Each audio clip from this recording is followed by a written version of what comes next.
Hello बच्चों, good morning. आ जाओ सब लोग फटाफट। गुड मॉर्निंग बच्चों,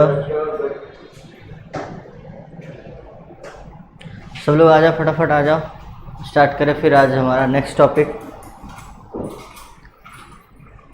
जल्दी जल्दी आ जाओ। देख लो बाकी लोग जो है सबको फटाफट बोलो आने के लिए।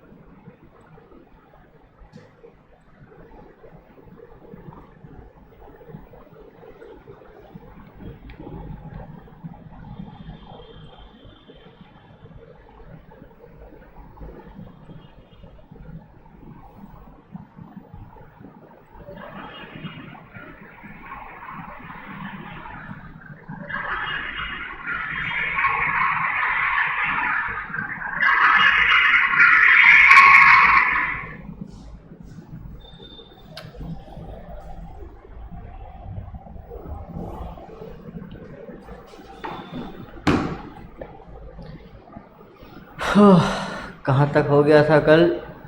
गुड मॉर्निंग बोला। Good morning Ajay. पिछले क्लास का रिवाइज कर लिए थे अजय? बोला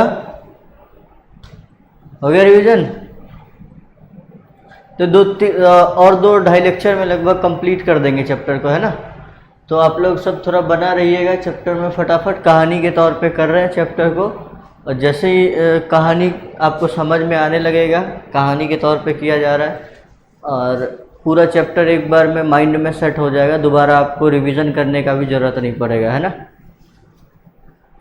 सब लोग रिवाइज करके आए थे। पिछले कहानी में हम लोगों ने क्या पढ़ लिया था?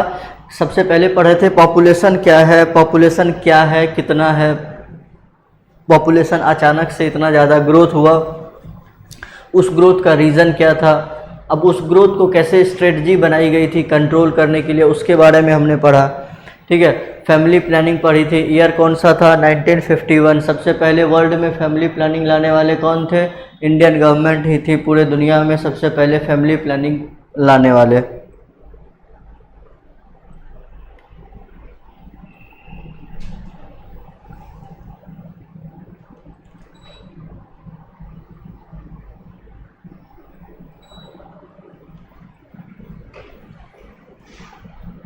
ठीक है बच्चों, तो यहाँ तक हम लोग का हो गया था फैमिली। गुड मॉर्निंग रिचे, गुड मॉर्निंग। चलो, तो यहाँ तक हो गया था। अब चलिए इस डायग्राम में हम लोगों ने पढ़ लिया था, नेचुरल मेथड पढ़ा था। नेचुरल मेथड में कौन कौन से मेथड थे? सबसे पहला मेथड हम लोग कौन से पढ़े थे? फर्टाइल पीरियड में सेक्स ना करना, यानी 10th से 17th day of menstrual cycle के दौरान सेक्स ना करना। दूसरा क्या था? मेंस्ट्रुएशन साइकिल वाला हो गया। उसके बाद लैक्टेशनल एमिनोरिया था, यानी कि प्रेगनेंसी के 6 महीने तक सेक्स कर सकते हैं आप, उस दौरान प्रेग्नेंट नहीं होते हैं। ठीक है। तीसरा क्या था? कोइटस इंटरप्टस या विड्रॉल सिम्टम्स। उसमें क्या था? पेनिस को जस्ट बाहर निकाल देना। कब? Before ejaculation. एजैकुलेशन से तुरंत पहले पेनिस को क्या करना? बाहर निकाल देना। इसी को हम लोग क्या बोले थे? Coitus interruptus. देखो नाम तीनों का इंपॉर्टेंट है, तीनों का नाम देख लीजिएगा। उसके बाद हम लोगों ने पढ़ा था बैरियर मेथड। ठीक है, बैरियर मेथड में सबसे पहला मेथड क्या पढ़ा था? कॉन्डोम्स पढ़े थे हमने। कॉन्डोम्स मेल के लिए भी आता है, फीमेल्स के लिए भी आता है। एनसीईआरटी में एक ब्रांड ऑफ कॉन्डम जिसका जिक्र किया गया था, क्या नाम था उसका? जल्दी बताओ। एक ही ब्रांड का जिक्र किया गया है एनसीईआरटी में कॉन्डम फॉर मेल के लिए, उस ब्रांड का नाम बताएं। प्रीवियस ईयर्स के क्वेश्चन में आप स्टेटमेंट में आप देख पाएंगे कि वो सवाल भी आया हुआ है। सवाल आया हुआ है मतलब एक स्टेटमेंट था, निरोध। जी हाँ, बिल्कुल सही जवाब। निरोध एक popular brand of male condom है, ये ध्यान रखेंगे। उसके बाद अब हमारा नेक्स्ट है फीमेल कॉन्डम्स का भी पढ़ लिए थे। उसके बाद अब नेक्स्ट है, ये सब फीमेल्स के लिए जनरली यूज़ की जाती है। देखो क्या क्या है? Diaphragm, cervical caps and vaults. क्या क्या है? Diaphragm, cervical caps and vaults. अब देखो आप इस चीज को देखिए एक बार।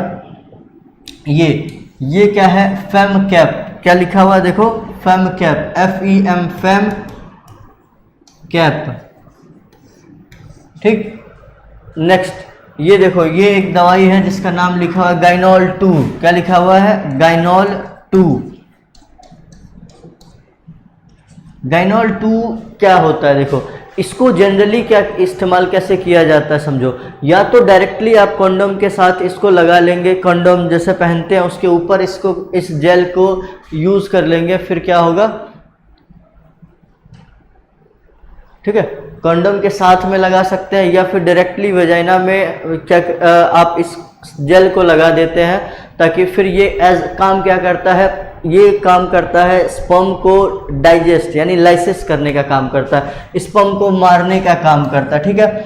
उसके बाद देखो ये diaphragm, cervical caps and vaults, ये इस्तेमाल किस चीज़ के लिए किया जाता है, सर्वाइकल कैप यानी सर्विक्स के, फीमेल के सर्विक्स के ऊपर कवरिंग कर देना, ढक्कन लगा देना, उसी को कैप कहते हैं। फीमेल के कैप, सर्विक्स, वजाइना और बर्थ कैनाल में क्या क्या आता था, वजाइना एंड सर्विक्स, तो सर्विक्स पे कवरिंग लगा देना, ऐसे फीमेल से इंसर्ट किया जाता है with the help of finger, और सर्विक्स के कैप, सर्विक्स के माउथ पोर्शन पे लगा दिया जाता है। इससे क्या होता है कि अब स्पर्म अंदर जाएगा ही नहीं, सीमेन अंदर नहीं जाएगा, तो फर्टिलाइजेशन नहीं होगा, ठीक है। वॉल्ट्स भी यही होता है, डायफ्राम भी यही होता है, सबका सब क्या काम करते हैं, बैरियर का मेथड करता है। जनरली सर्वाइकल्स के आसपास, सर्विक्स रीजन के आसपास में क्या करते हैं, ये कवरिंग बना देते हैं और स्पर्म की एंट्री को रोक देते हैं, ठीक है। लिख देंगे कवर्स फीमेल जीनाइटल ट्रैक्ट। बोला नोट्स बना रहे हो तुम, बोला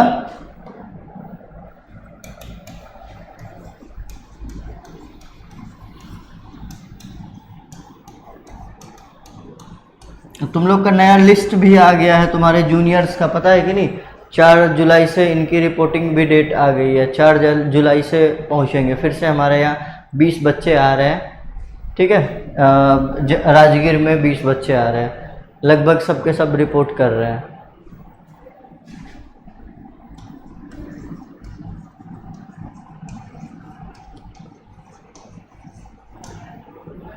आप लोग नोट्स बनाते हुए चलिएगा, टाइम बहुत कम मिलेगा हम लोगों को। बाद में समस्या ये होगी कि बोर्ड है, जाते ही आप लोग का पेपर स्टार्ट हो जाएगा, ठीक है। कि चलो एक 2023 का एक सवाल दिखाते हैं। 2023 का सवाल सब लोग जवाब दीजिएगा हमको। 23 वाला सवाल है ये।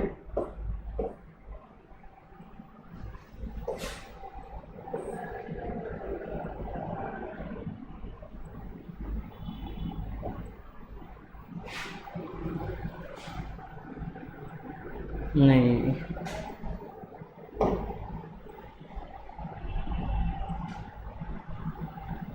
अरे यार ये कौन सा सवाल घुसा दिया है इन्होंने।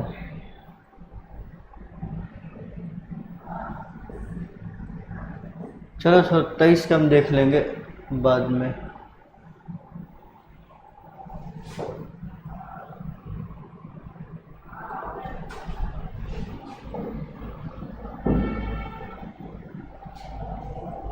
देखो ये वाला सवाल है, ऐसे ही सवाल थे वो, एक्चुअली कुछ गलत सवाल ऐड कर दिया है, तो इसको हम लोग बाद में कर देंगे। थोड़ा उन्होंने सवाल गलत डाल दिया, चलो कोई बात नहीं।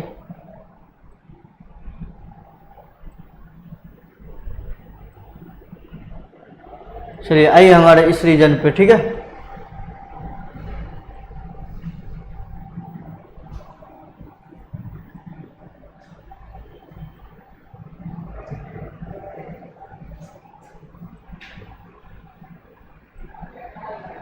एक सेकंड बच्चों, थोड़ा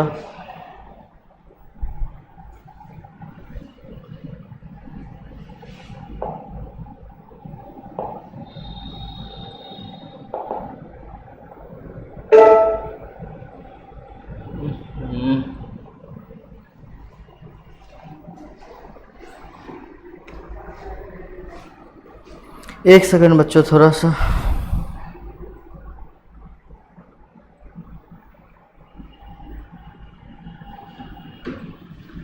यहाँ पे देखो फिर से मैं बता रहा हूँ आप लोगों को। सबसे पहले एक बार थोड़ा सा रिवाइज कर देते हैं। सबसे पहले ये बताओ, आप लोग कमेंट में जवाब देंगे, फैमिली प्लानिंग सबसे पहले दुनिया में कौन लेके आए थे और ईयर कौन सा था। दूसरा RCH का फुल फॉर्म बताएंगे, RCH का फुल फॉर्म बताएंगे, और फैमिली प्लानिंग का पहले मोटो क्या था, अब मोटो क्या, RCH के आने के बाद मोटो क्या हो गया था।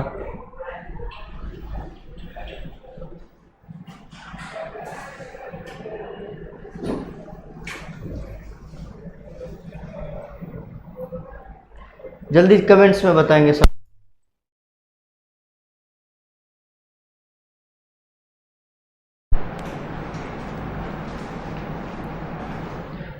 ठीक है, फैमिली प्लानिंग वाला ईयर कौन सा था, याद है आप लोगों को?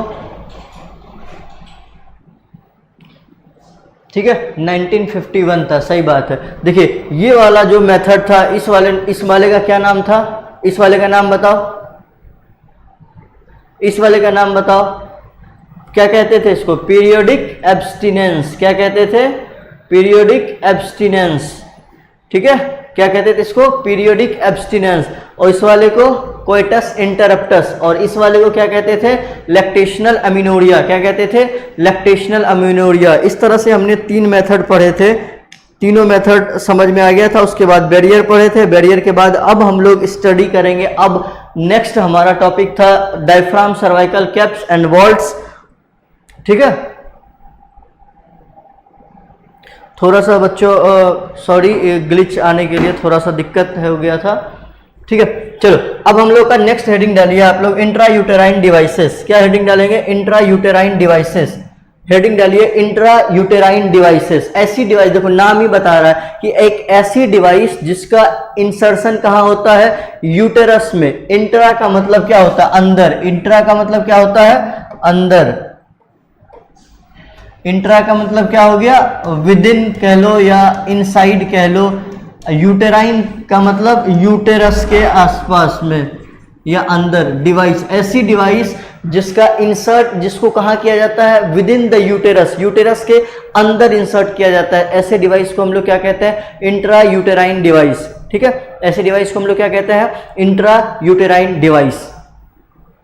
ठीक है, इंट्रा यूटेराइन डिवाइस का सबसे खास बात होता है कि इंडिया में क्योंकि ये सेक्सुअल प्लेजर को लेकर के कोई भी एक्ट नहीं करता था। ठीक है, जिसके वजह से इसका इस्तेमाल बहुत ज्यादा किया गया और इसका फेलियर रेट भी काफी कम था, बस 5 से 10% के करीब का फेलियर रेट था इसका।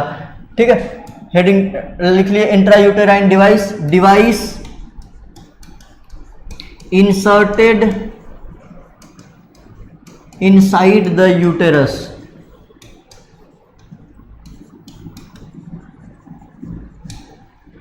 इंडिया में मोस्ट वाइडली यूज्ड कोई कॉन्ट्रासेप्टिव था तो यही वाला था उस टाइम पे। अभी कॉन्डम आ गया है, लेकिन उस टाइम पे सबसे ज्यादा इस्तेमाल किया जाने वाला अगर कोई कॉन्ट्रासेप्टिव डिवाइसेस में था तो क्या आता था? इंट्रा यूटेराइन डिवाइस ही आता था। Most widely used in India.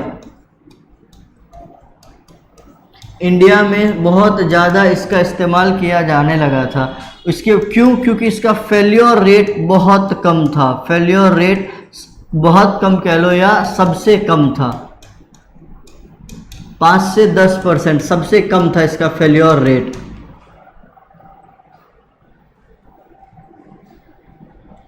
Richika notes बना रहे हो?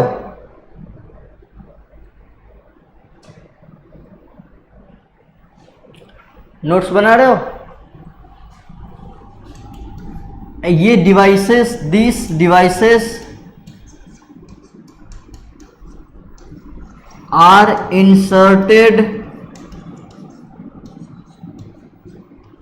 इंसर्टेड बाय एक्सपर्ट नर्स या डॉक्टर।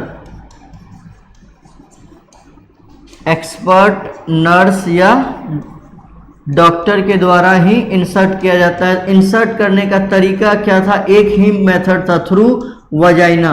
वजाइना के थ्रू ही सिर्फ इसको इंसर्ट किया जाता है और कोई तरीका नहीं है डिवाइस इंस्टॉलेशन का।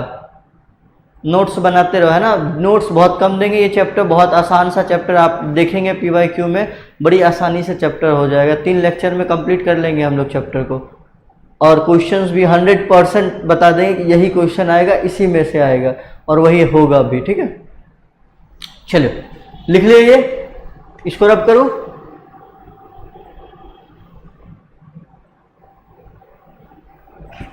लिख ले बच्चों।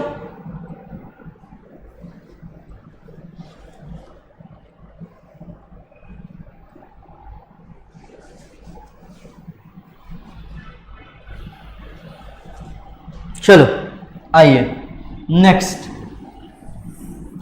अब क्वेश्चन पॉइंट ऑफ व्यू से सबसे ज्यादा important types of IUD, question point of view से इंपॉर्टेंट है, इसको स्टार मार्क कर लीजिए। टाइप्स ऑफ आईयूडीज, आईयूडीज के टाइप, ये क्वेश्चन पॉइंट ऑफ व्यू से बड़ी इंपॉर्टेंट है। Number 1, number 2 and number 3। एक को बोलते हैं नॉन मेडिकेटेड आईयूडीज, क्या कहते हैं? Non medicated IUDs. दूसरे को कहते हैं copper releasing IUDs, copper releasing. तीसरा है हार्मोन रिलीजिंग।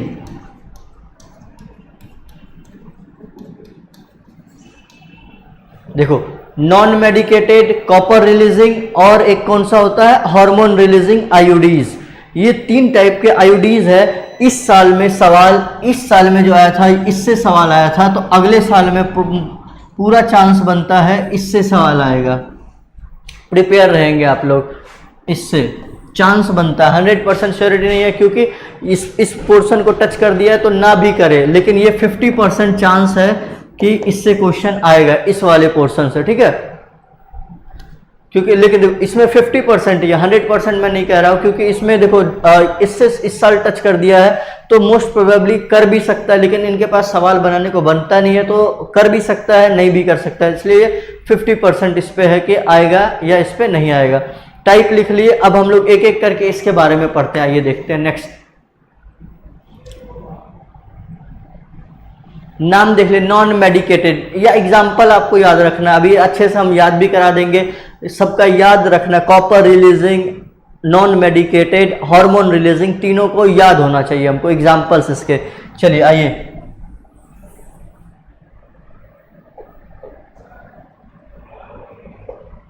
देखिए टाइप्स ऑफ आयोडीज में non medicated आयोडीज, copper releasing आयोडीज and hormone releasing आयोडीज, ठीक है। नॉन मेडिकेटेड आयोडीज में सबसे पहला एग्जांपल है लिपेज लूप। क्या कहते हैं इसको? Lipase loop. स्टार मार्क कर लीजिए, जितनी बार आप स्टार मार्क इसको कर सकते हैं। आप प्रीवियस ईयर्स का सवाल उठाएंगे ना, 10 साल का आप कंटिन्यू सवाल उठाएंगे तो लगातार 5 साल आपको यही सवाल मिलेगा, लिपेज लूप। इनमें से कौन सा ऐसा है जो नॉन मेडिकेटेड आयोडीज है? आप प्रीवियस ईयर्स के क्वेश्चन उठाइए, पिछले 10 साल में आप उठाएंगे तो 5 बार आपको यही मिलेगा। इनमें से कौन सा ऐसा आयोडीज है जो कि नॉन मेडिकेटेड है नेचर में? फिर से बोलो सब कोई, नॉन मेडिकेटेड आयोडीज कौन सा है? Lipase loop. क्या बोलते हैं इसको? लिपेज या एपोस्ट्रोफी एस है, लिपेज लूप, ठीक है। क्या कहते हैं इसको? Lipase loop, lipase loop. अच्छे से बोलो सब कोई। नेक्स्ट में एग्जांपल लिखिए, फिर हम लोग एक एक करके इसको बताएंगे। इसको बोलते हैं Cu7, कॉपर 7, कॉपर T, और एक आता है मल्टी लोड 375, मल्टी लोड 375, ठीक है, हो गया। इसमें एग्जाम्पल में लिखेंगे, एग्जाम्पल याद रखना है, LNG20 एंड प्रोजिस्ट्रेट, प्रोजिस्ट्रेट। देखो यही मैंने कहा कि इनमें से सवाल आने की 2024 में पूरी प्रोबेबिलिटी है। पिछले 10 साल में उठाएंगे तो 5 बार लगातार यही सवाल मिलता है। आपको ध्यान रखना, अभी एक एक हम डायग्राम दिखाएंगे आपको और क्लियर हो जाएगा, ठीक है। फिर भी आप यहाँ पे चलिए देखिए, non medicated आयोडीज, lipase loop. Non medicated कौन सा है? Lipase loop. कॉपर रिलीजिंग में जो याद रखने वाला है, सबसे ज्यादा सवाल जिस पे आता है ये वाला मल्टी लोड 375, मल्टी लोड 375 एक कॉपर रिलीजिंग आयोडीज है। सवाल में ऐसे आता है, इनमें से कौन सा है जो कि कॉपर रिलीजिंग आयोडीज है? ऑप्शन में ये सब रहेगा, याद रखिएगा। देखिए सवाल पॉइंट ऑफ व्यू से 3 सवाल इंपॉर्टेंट बन जा रहा है। देखो एक सबसे ज्यादा इंपॉर्टेंट तो कौन सा हो गया आपका? Lipase loop. कौन सा हो गया? Lipase loop. उसका कॉपर रिलीजिंग में सबसे ज्यादा इंपॉर्टेंट कौन सा हो गया? मल्टी लोड 375, और हार्मोन रिलीजिंग में LNG20। इनमें से एक सवाल आएगा 100% से 100% नहीं 50% श्योर है कि 2024 में इस बोर्ड के स्लाइड से एक क्वेश्चन आएगा। 50% इसकी गारंटी है, 50% गारंटी ले रहा हूं मैं, ठीक है। इस वाले पोर्शन से 50% गारंटीड है कि इसमें से सवाल आएगा, ठीक है।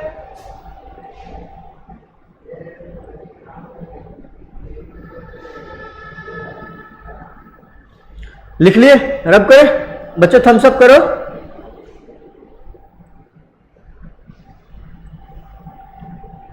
थम्स अप करो।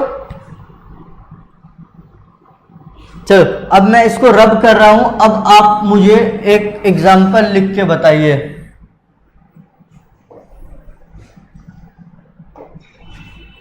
चलो मैं यहां पे कुछ क्वेश्चंस लिख रहा हूं, आप लोगों को इसका जवाब देना है, ठीक है। फटाफट कमेंटबाजी करेंगे आप लोग। RCH का फुल फॉर्म लिख के बताइए। ये सवाल, इस चैप्टर को मैं यहीं पे रटवा देना चाहता हूं आप लोग को, इसीलिए इसका फुल फॉर्म फटाफट लिख के दीजिए। RCH का फुल फॉर्म लिखिए, ठीक है, ठीक है। हम दो हमारे दो का ईयर लिखिए, ईयर। हम दो हमारे दो का ईयर लिखिए फटाफट। नेक्स्ट लिखेंगे फैमिली प्लानिंग वाला तो सबको याद हो गया। 1951 में copper releasing IUDs, copper releasing IUD का एग्जाम्पल लिखिए। नॉन मेडिकेटेड का लिखिए, बिना देखे पीछे मत पलटिएगा अभी। Non medicated IUDs and then hormone releasing IUDs. इससे सवाल आना है, इसीलिए मैं इस पे एक्स्ट्रा एफर्ट डाल रहा हूं इन तीनों में से। चलिए फटाफट लिख के दिखाइए सबको। हम दो हमारे दो का ईयर कौन सा था? जल्दी कीजिए, लेट मत कीजिएगा, है ना।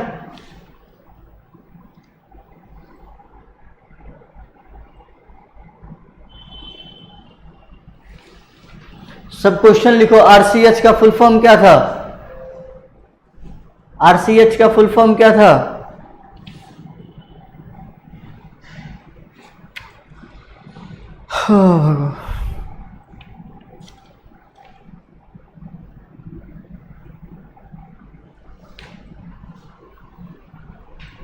सब लिखो, एक लाइन से लिखो। देखो, reproductive and child health care programme लिख लो। सबको लिखो। ऋचिक लिखो, भोला जल्दी जल्दी इसका लिख के फटाफट। इससे सवाल आना 100% तय है, मैं बता रहा हूं। 50% तय है।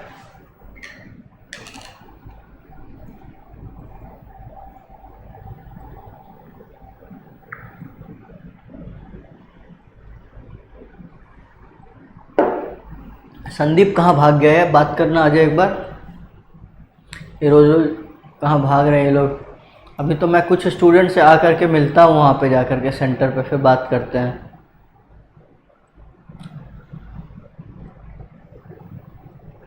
पता नहीं क्या दिक्कत होती है इनको। चलो, कॉपर रिलीजिंग क्या क्या था? CUT, CU7 and Multiload 375। Non medicated में क्या था? Lipase loop. हार्मोन रिलीजिंग आयोडीज में क्या था?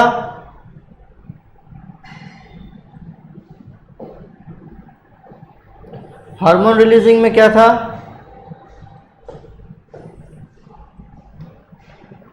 LNG20 and प्रोजेस्टेरेट। इसी से 50% पूरा चांस है कि सवाल आना ही आना है। और ये हम दो हमारे दो का ईयर था 1980। ठीक है बच्चों, चलो ये देखो लिपेज लूप, इसका नाम ही बता रहा है, ये लूप जैसा ऐसा स्ट्रक्चर है। अब सोचो कि इसको कैसे इंसर्ट किया जाता होगा फीमेल वेजाइना के थ्रू, कितनी तकलीफ होती होगी। आपको देख के ऐसा लगता है ना जैसे कि कितनी तकलीफ होती होगी अगर यूट्रस में इसको डाले। इरिटेशन में इट में कॉज इरिटेशन। चलो इसको बताइए, ऐसा स्ट्रक्चर देख के नहीं लग रहा कि कितनी तकलीफ होती होगी। इट में act as barrier for sexual pleasure, sexual pleasure भी इसके लिए दिक्कत कर सकता है। ये देखो एक्चुअल में क्या होता है, ये ऐसा जो दिख रहा है ना ऐसा नहीं होता, ये धागा जैसा स्ट्रक्चर होता है जिसके ऊपर क्या होता है, नॉन मेडिकेटेड में लिख रहा हूं मैं, इसमें कोई मेडिकेटेड नहीं होता है। ये एक धागा जैसा स्ट्रक्चर होता है, इसको इंसर्ट किया जाता है थ्रू वजाइना, वजाइना के थ्रू इंसर्टेड इनटू यूटेरस में इंसर्ट किया जाता है।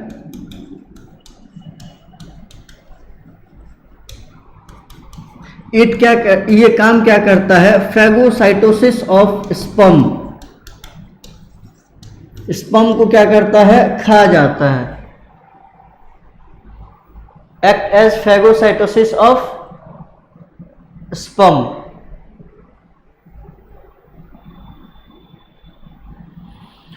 ये मेड ऑफ प्लास्टिक या रबर की बनी हुई होती है। और क्या काम करता है, रिटार्ड्स स्पर्म मोटिलिटी, स्पर्म की मोटिलिटी को भी काफी स्लो डाउन कर देता है।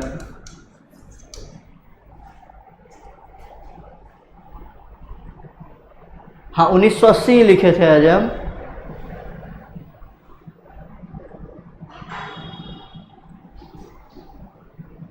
हो गया, लिख लिए सब लोग।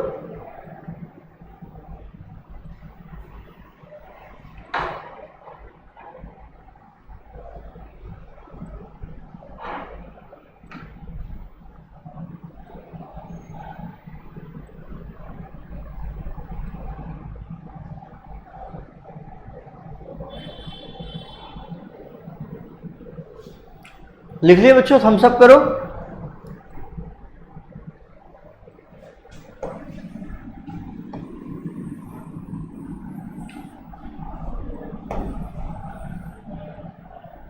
चलिए आइए नेक्स्ट।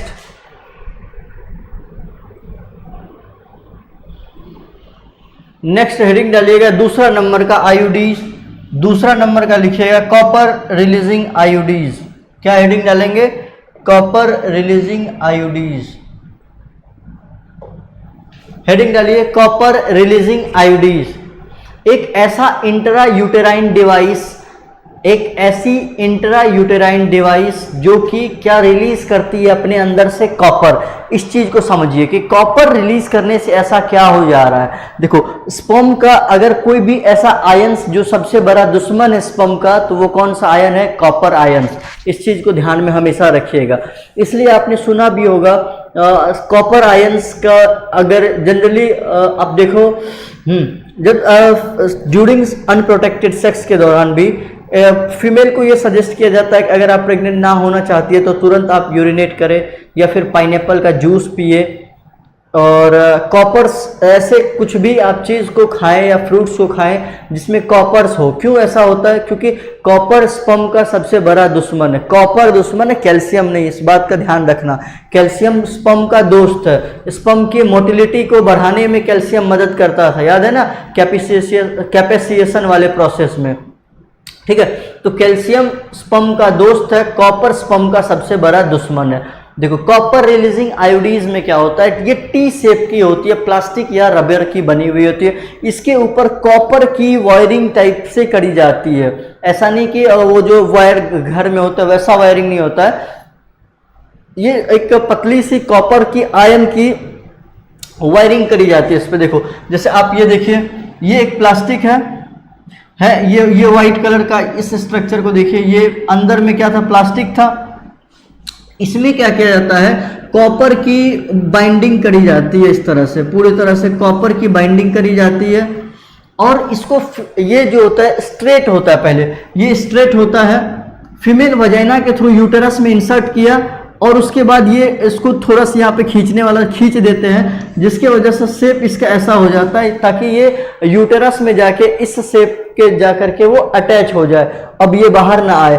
और ये नीचे धीरे धीरे क्या करते रहेंगे, कॉपर आयन रिलीज करते रहेंगे। क्या रिलीज करेंगे, कॉपर आयंस को रिलीज करेंगे। सेम इसमें भी ऐसा, इसमें भी ऐसा है। तो ये क्या करेंगे, कॉपर को रिलीज करेंगे, धीरे धीरे कॉपर को रिलीज करते रहे। जैसे ही कॉपुलेशन होता है, कॉपुलेशन होगा, स्पर्म इंसर्ट करना चाहेगा, स्पर्म का क्या हो जाएगा, लाइसिस हो जाएगा, फेगोसाइटोसिस हो जाएगा।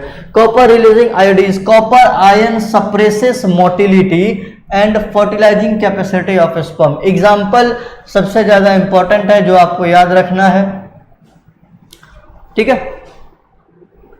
आयोडीन, हाँ, रिवर्सिबल होता है, रिवर्सिबल होता है। इसमें अब हम लोगों ने ये पढ़ा था ना, आइडियल कंट्रासेप्टिव के लिए क्या क्या होना चाहिए। इसमें देखो क्या था, ideal contraceptive, it must be reversible होना चाहिए। तो ये रिवर्सिबल होते हैं आयोडीज, ठीक है। कोई डाउट क्या बच्चों, किसी को कोई डाउट? ये समझने में किसी को कोई डाउट? देखो, समझने से ज्यादा, सबसे ज्यादा जो जरूरी है यहाँ पे आपको याद क्या रखना है, ये वाला एग्जांपल आपको याद रखना। मल्टीलोड 375 क्या है, एक कॉपर रिलीजिंग आयोडी है। कॉपर टी, कॉपर 7, मल्टीलोड 375 क्या है, एक कॉपर रिलीजिंग आयोडीज है। क्या है, कॉपर रिलीजिंग आयोडीज। चलिए नेक्स्ट,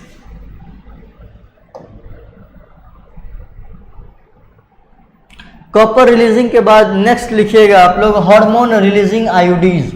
कौन सा आयोडीज, हार्मोन रिलीजिंग आयोडीज। ऐसी आयोडीज जो कि अपने अंदर से क्या रिलीज करती है, हार्मोन रिलीज करती है। देखो आपको अभी मैं सवाल दूंगा, ठीक है, अब एक सवाल करने के लिए, तब तक ये इसके बाद कराते हैं सवाल को। देखिए इसमें हार्मोन रिलीजिंग आयोडीज क्या है, हार्मोन रिलीजिंग आयोडीज ये क्या करते हैं, दे मेक्स द यूटेरस अनसुटेबल। क्या करते हैं इस चीज का, इसका फंक्शन को ध्यान रखिएगा, इसके फंक्शन को, मेक्स द यूटेरस अनसुटेबल। क्या करता है, यूटेरस को अनसुटेबल बनाता है, किसके लिए, इम्प्लांटेशन के लिए। कैसे, by making the cervical hostile to sperm, यानी कि स्पर्म के लिए वो स्पर्म वहां रह ही ना पाए और इम्प्लांटेशन भी ना हो पाए, इसीलिए इसको क्या करता है, हार्मोन रिलीजिंग। सबसे पहला इंपॉर्टेंट भी है ये, देखिए हार्मोन रिलीजिंग क्या करता है, makes the uterus unsuitable for implantation. सबसे पहला ये ध्यान रखिएगा कि कौन सा ऐसा आयोडीज है जो कि यूटेरस को इम्प्लांटेशन के लिए अनसुटेबल बनाता है, तो हार्मोन रिलीजिंग आयोडीज है। देखो जैसे ये कॉपर टी टाइप का स्ट्रक्चर है, लेकिन ये है हार्मोन रिलीजिंग। इसको स्ट्रक्चर में दिखाया गया है, इसमें ये LNG20 इसी के नाम पे रखा गया, इसी में LNG भरा हुआ होता है, ठीक है। ये धीरे धीरे हार्मोन रिलीज करते हैं और यूटेरस में आ जाता है। यूटेरस का म्यूकस को क्या कर देता है, थिक कर देता है। यूटेरस का म्यूकस को क्या करेगा, थिक कर देगा। इस तरह से क्या करेगा, और इसमें जो हार्मोन्स की एक्सेस प्रेजेंस के वजह से ये क्या करेगा, यूटेरस को अनसुटेबल बना देगा इम्प्लांटेशन के लिए, ठीक है। चलिए आइए नेक्स्ट में जो हम बोले थे कि सवाल कराएंगे, उस सवाल पर आइए।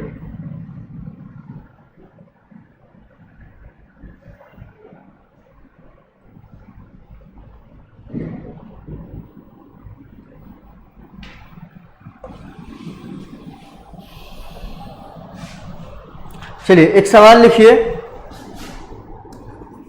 सबसे पहले copper releasing आयोडीज, match the column करना है, कॉपर रिलीजिंग आयोडीज। इस पे सवाल बनने का पूरा चांस बनता है, हो सकता है कि 2024 में यही मैच द कॉलम करके आ जाए। Multiload 375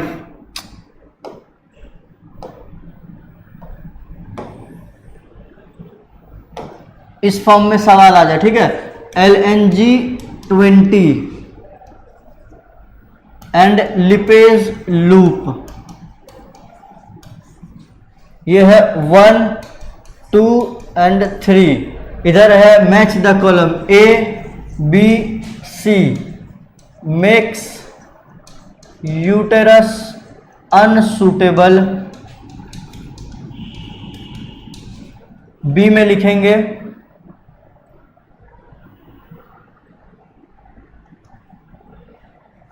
reduces sperm motility, and तीसरा लिखेंगे फेगोसाइटोसिस ऑफ स्पर्म। इनको मैच कीजिए, मैच द कॉलम कीजिए ए बी सी में, मैच द कॉलम कीजिए फटाफट, एक दूसरे से मैच कीजिए इनको, किसका आंसर क्या होगा। ऐसे सवाल आने के पूरे प्रोबेबिलिटी बनते हैं। अब जिस तरह से नीट का पैटर्न चेंज होता जा रहा है, मैच द कॉलम और लंबे लंबे क्वेश्चंस ऐसे आने के पूरे चांसेस बहुत ज़्यादा बढ़ गए हैं।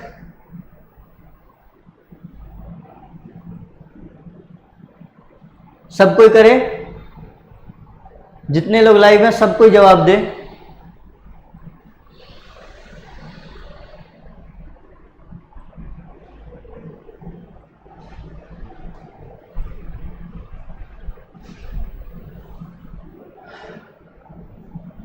सबको जवाब दे।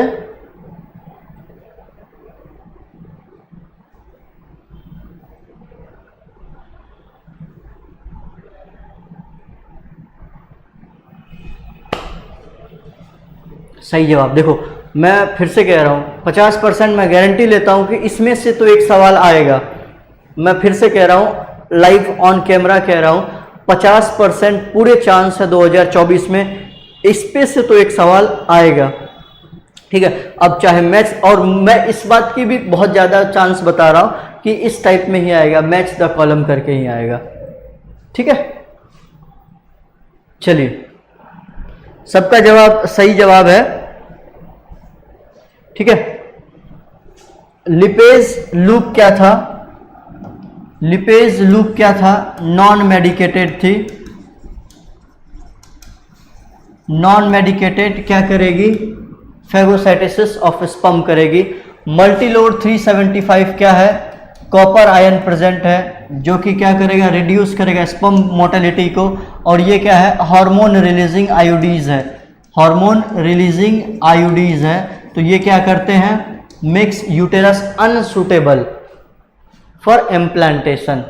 ठीक है, सही जवाब। चलिए आइए नेक्स्ट अपने वापस टॉपिक पे आते हैं। हार्मोन रिलीजिंग आयोडीज हो गया हमारा। हार्मोन रिलीजिंग आयोडीज के बाद नेक्स्ट आता है ओरल कॉन्ट्रासेप्टिव।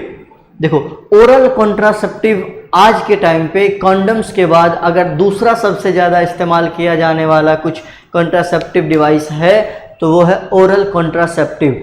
अब तो फिर भी कम कर दिया गया है इसका इस्तेमाल। तकरीबन पिछले 10 साल पहले बहुत ज़्यादा, बहुत फ्रीक्वेंट किया जाता था।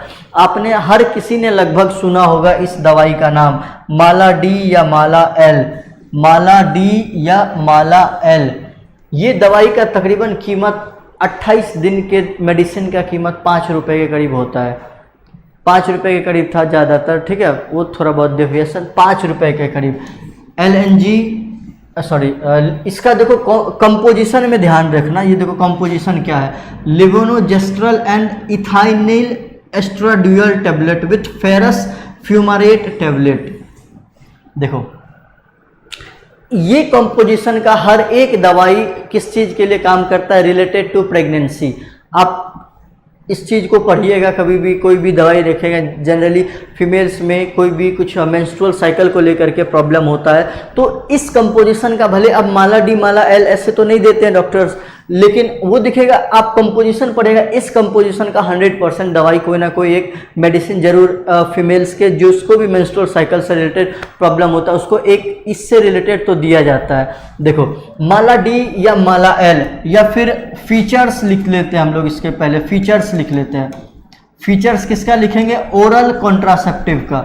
उसमें भी सबसे पहले हम लोग किसका लिख रहे हैं, माला डी या माला एल का, ओरल कॉन्ट्रासेप्टिव का। बहुत सस्ता होने की वजह से इसके टैबलेट इतने सस्ते होते थे कि इसका इस्तेमाल बहुत ज़्यादा बढ़ने लगा था। और कहीं ना कहीं पता इससे क्या दिक्कत होने लगी थी, it was causing sterility in female. यानी कि जब फीमेल चाह भी रही थी कुछ दिनों बाद इसका इस्तेमाल छोड़ने के बाद कि अब प्रेग्नेंट वो होना भी चाह रही थी, तो बहुत केसेस में देखने को मिले कि she was not able to become pregnant, वो खुद को प्रेग्नेंट करने के लिए सक्षम नहीं हो पा रही थी। तो इसके वजह से इसका इस्तेमाल अब बहुत तरह से बैन कर दिया गया है, और आप ये कह लीजिए कि इसको रोक ही दिया गया है। अब इसका इस्तेमाल बहुत रेयरली किया जाता है कहीं पे। इस टेबलेट में ऐसा क्या होता है, देखो फीचर्स में लिखते चलिएगा। कंटेंस एस्ट्रोजन, प्रोजेस्टेरोन,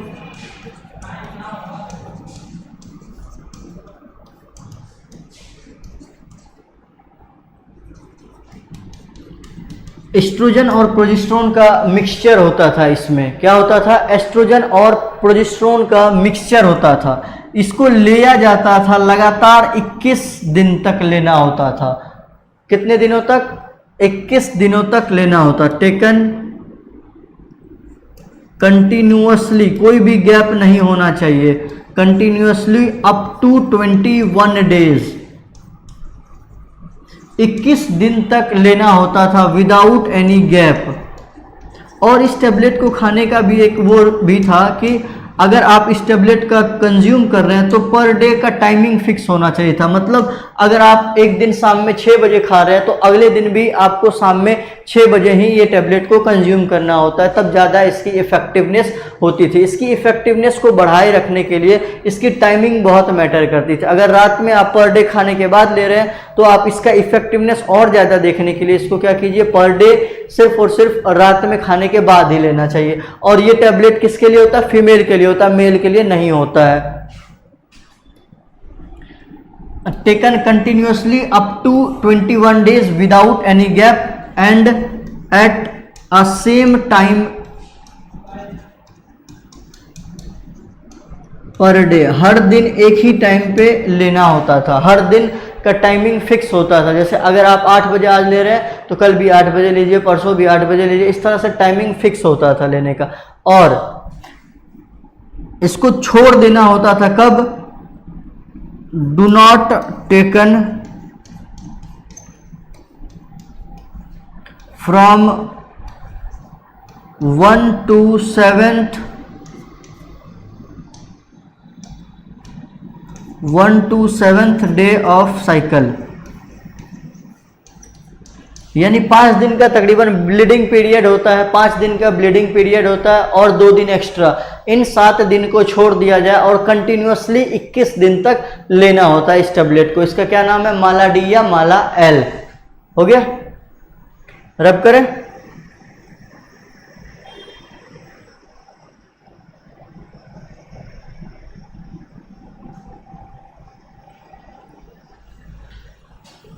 लिख लियो बच्चों, रब करें, थम्स अप करो। अब सोचते इसको क्या, इसीलिए इसको क्या कहते हैं? पर डे पिल।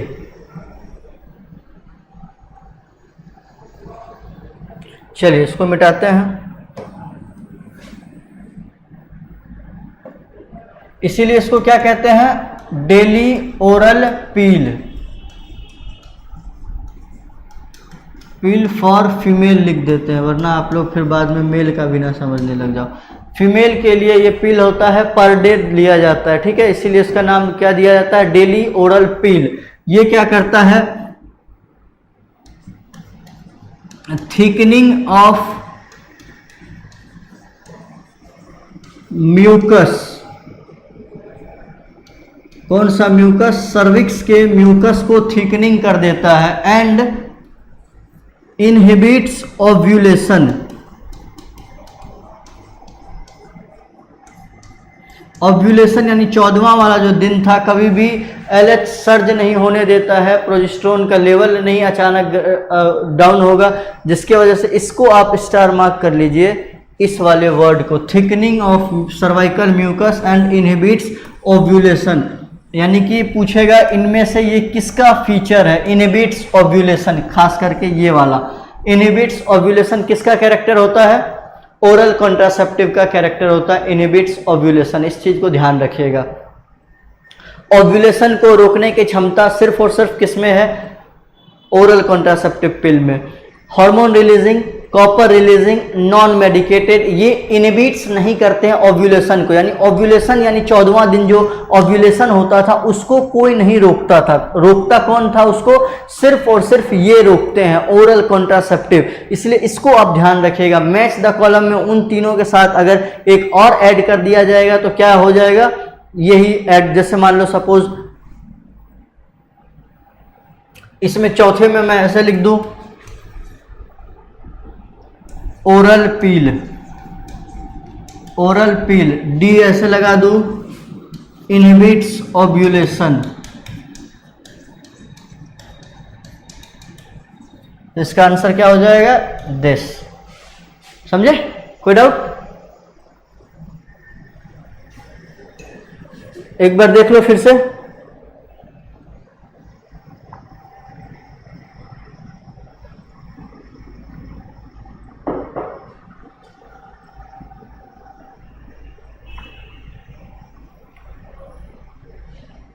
हो गया बच्चों? चले वापस। माला डी और माला एल की हम लोग कहानी पढ़ ली। अब हमारी नेक्स्ट कहानी है जो आपके एनसीईआरटी में भी दिया हुआ है, पूरा डिटेल में दिया हुआ है। उस कहानी का नाम है सहेली। किसकी कहानी पढ़ेंगे हम लोग? सहेली की कहानी पढ़ेंगे। किसकी कहानी? देखो, सहेली की कहानी पढ़ेंगे हम लोग। आइए तो सहेली के बारे में कुछ जानते हैं, सहेली के बारे में। ठीक है, एनसीईआरटी का है आपका सहेली। सहेली के बारे में जानिए। ये भी किसके लिए है? फीमेल के लिए है। सबसे पहली बात ये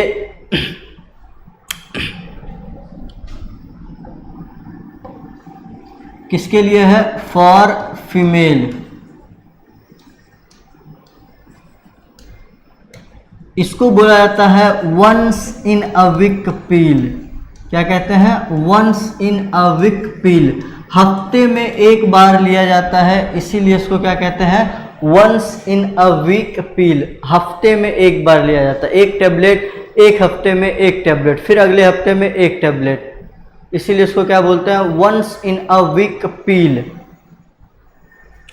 इस पे जो सवाल आने की प्रोबेबिलिटी है और जो अब तक आया भी है वो सवाल ये वाला है। देखिए, डेवलप्ड बाय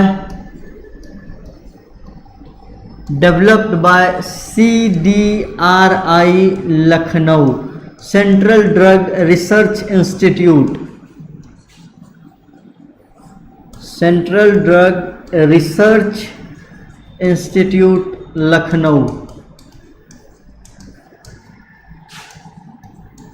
इसको आप स्टार मार्क कर लीजिएगा, बहुत बार आया है और आने की भी प्रोबेबिलिटी है। इसको रिसर्च, इसको डेवलप किसने किया? सहेली को developed by CDRI, central drug research institute Lucknow.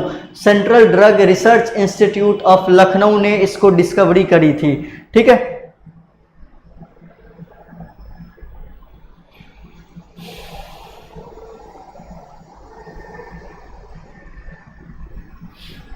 हो गया बच्चों? लिख लिए? और लिखे? इसका कैरेक्टर के बारे में जो सवाल पॉइंट ऑफ व्यू से इंपॉर्टेंट है, ये कैसी होती है? नॉन स्टीरॉयडल, इसीलिए इसमें नुकसान होने के चांसेस बहुत कम होते हैं। कैसी होती है ये? Non steroidal.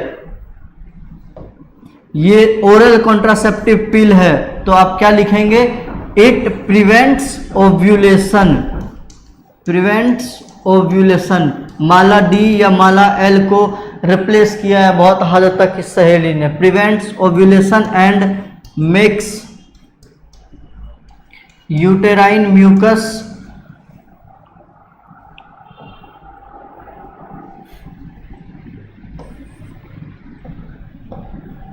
Makes cervical mucus thick. ये देखो सहेली, यही है सहेली। 1 2 3 4 8 पीस रहता है। देखो यहाँ पे लिखा हुआ, आप इसको गौर करके देखेंगे। यहाँ देखो लिखा हुआ है वंस इन अ वीक पील। देखो यहाँ पे लिखा वंस अ वीक पील। और इसके दवाई पे क्या लिखा रहता है? Non steroidal. ये दो चीज कंपलसरी है लिखा हुआ, तो इसलिए सवाल इस पे आता है। ये डायग्राम दे देगा, ये डायग्राम भी है आपके में, ध्यान रखिएगा। नॉन स्टेरॉयडल होती है, वंस इन अ वीक पिल होती है। ये वाला सवाल बहुत बार आ चुका है। Developed by CDRI Lucknow, central drug research institute Lucknow ने इसकी डिस्कवरी करी थी। ओके बच्चों, हो गया है। थम्स अप करें सब लोग, लाइक्स भी करते चले साथ साथ।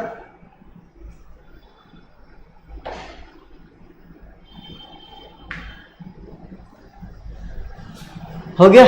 सहेली once a week pill, Mala D या माला एल, और daily oral pill. Mala D या माला एल क्या है? Daily oral pill. अब वो ओरल पिल हो चाहे ये ओरल पिल हो, काम क्या करता है? ओव्यूलेशन को प्रिवेंट करता है और सर्वाइकल म्यूकस को क्या करता है? थिक करता है। चाहे ये वाला ओरल पिल हो चाहे वो वाला ओरल पिल हो। Get it? समझ में आ गया? चले आगे,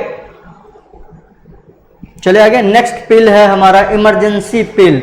तीसरा पिल कौन सा है हमारा? इमरजेंसी पिल। इमरजेंसी पिल बहुत वाइडली यूज्ड आज के ज़माने में किया गया है और काफ़ी साइड इफ़ेक्ट होते हैं इसके। साइड इफ़ेक्ट्स भी इसके क्या हैं? बहुत ज़्यादा। मार्केट में दो बहुत फेमस अनवांटेड 72 एंड आई पिल, ये दो सबसे ज़्यादा फेमस इमरजेंसी पिल है। आई पिल देखो लिखा हुआ इमरजेंसी कॉन्ट्रासेप्टिव पिल, इसमें भी देखो लिखा हुआ इमरजेंसी कॉन्ट्रासेप्टिव पिल। फिर से वही बात, इसके कॉम्पोजिशन को देखो, लेवोनोजेस्ट्रॉल, ठीक है, विमेंस इंटीमेट रेंज। देखो एक ही टेबलेट होता है इसमें, एक टेबलेट होता है, तकरीबन 100 के आसपास का प्राइस होता है, 95-100 के आसपास के इसका प्राइस होता है। ठीक है, ये इमरजेंसी पिल के तरह काम करता है। एक टेबलेट इसमें पड़ी हुई होती है बस।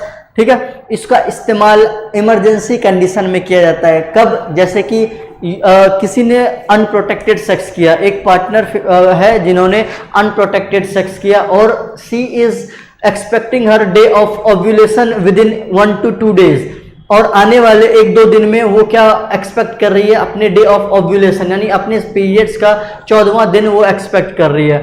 तो उसके हाई चांस होंगे किस चीज़ के लिए? प्रेगनेंसी के लिए। क्यों? क्योंकि स्पर्म 3 दिन तक जिंदा रह सकता है। 3 दिन, 24 घंटा, 48 घंटा, 72 घंटा, सोच लो 3 दिन तक स्पर्म जिंदा रह सकता है। इस तीनों दिन में अगर किसी भी एक दिन में उनका ओव्यूलेशन आ गया तो वो क्या हो जाएगी? प्रेग्नेंट हो जाएगी। तो इस पिल में आप देखिएगा ध्यान से कि यहाँ पे लिखा हुआ भी रहता है 72। इस 72 का मतलब क्या होता है? ये 72 टाइम दिया हुआ है, 72 घंटे की बात करी जा रही है। यानी कि अगर आप 72 घंटे के अनप्रोटेक्टेड सेक्स के 72 घंटे बाद इनमें से कोई पिल को इस्तेमाल कर लेते हैं, चाहे आई पिल या अनवांटेड 72, तो आपका चांसेस ऑफ क्या हो जाएगा? प्रेगनेंसी निल हो जाएगी। इसके फेल्योर का चांस बहुत कम होता है, लेकिन इसमें साइड इफेक्ट सबसे ज़्यादा होता है बाकी उन दोनों कॉन्ट्रासेप्टिव ओरल पिल के कंपैरिजन में। ठीक है, चलिए कोई डाउट तो पूछ लेंगे। Emergency pill taken at condition of emergency,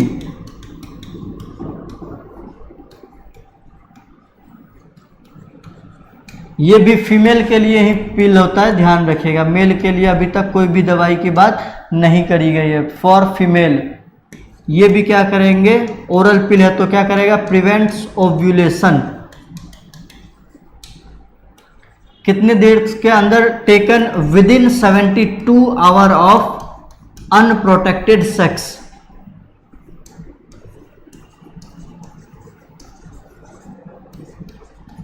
unprotected sex के 72 घंटे के अंदर अगर आपने ये वाला पिल ले लिया है तो क्या होगा? आप प्रेग्नेंट नहीं होंगे। एक सवाल मन में आता है, आप कहीं और से सर्च करें उससे पहले मैं ही बता दूं आपको, है ना। ये मन में आता है सवाल कि सर ऐसा है कि सपोज कि वो प्रेगनेंसी को या सॉरी ओव्यूलेशन को एक्सपेक्ट कर रही है उसी दिन, सपोज कि जिस दिन अनप्रोटेक्टेड सेक्स हुआ उसके अगले दिन वो क्या कर रही है? एक्सपेक्ट कर रही है अपने डे ऑफ ओव्यूलेशन को, और ऐसा भी हुआ। लेकिन उसने पिल लिया कब? 2 दिन बाद, यानी 72 घंटे तक आप कहते हैं कि ये काम करेगा, तो उन्होंने पिल कब लिया? 24 घंटे के बाद। लेकिन उस 24 घंटे के अंदर क्या हो गया था? प्रेगनेंसी, उसकी ओव्यूलेशन आ गई थी। ओव्यूलेशन आ गया, स्पर्म अलाइव है, एग भी है, फर्टिलाइजेशन भी हो जाएगा। तब अब ये क्या करेगा? वही सर्वाइकल म्यूकस को थिक करेगा, सर्वाइकल म्यूकस को थिक करेगा और क्या कर देगा, स्पर्म को डाइजेस्ट कर देगा। समझ गए? कोई डाउट, किसी भी टाइप का कोई डाउट? आगे बढ़ो बच्चों, आगे बढ़े, हो गया?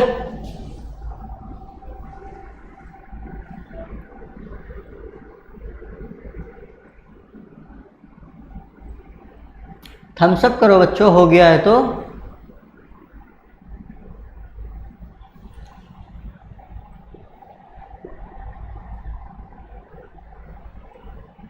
चलो अब नेक्स्ट,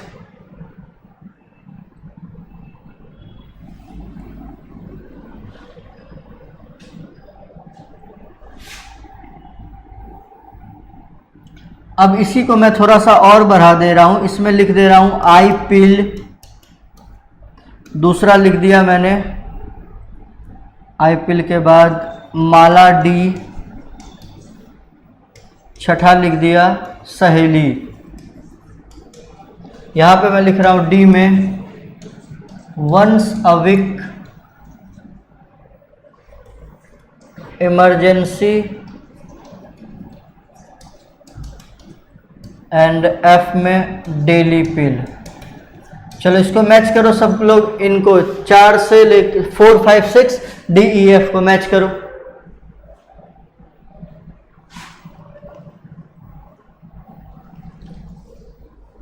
मैच करो, मैच करो।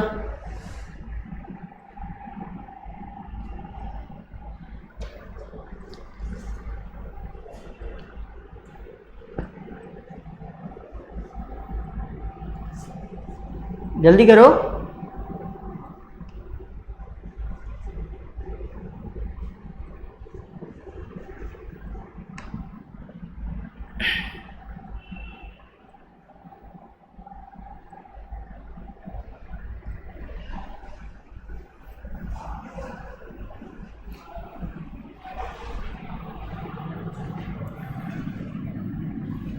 कर लिया मैच?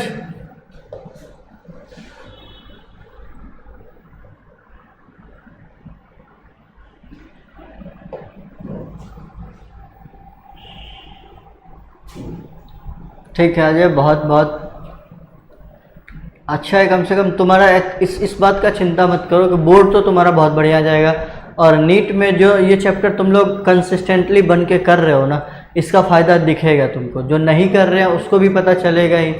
इनको लग रहा है कि कुछ लोगों को ये छोटा चैप्टर रिप्रोडक्टिव हेल्थ खुद से भी पढ़ के कर लेंगे।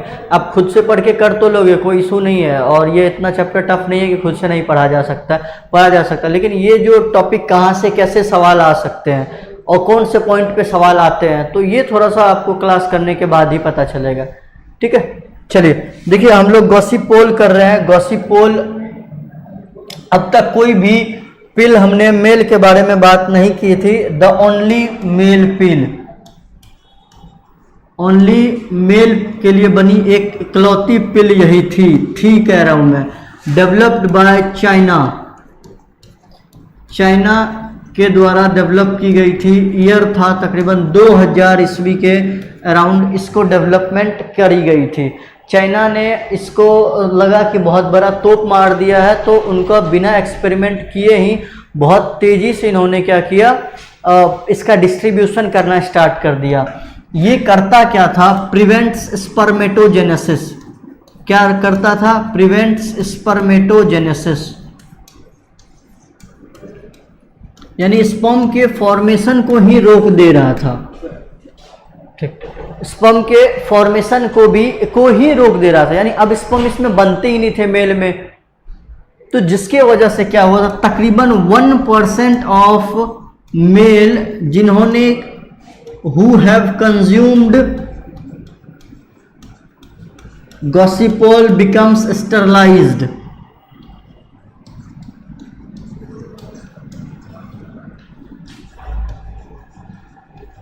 स्टरलाइज्ड हो गए, मतलब सोचो कि ये दवाई का साइड इफेक्ट इतना तगड़ा हुआ कि जिन भी मेल ने कंज्यूम किया था 100 में से 1 मेल क्या हो गए थे? स्टरलाइज। अब वो फर्दर उनके अंदर परमानेंटली स्टॉप हो गया था स्पर्म का बनना।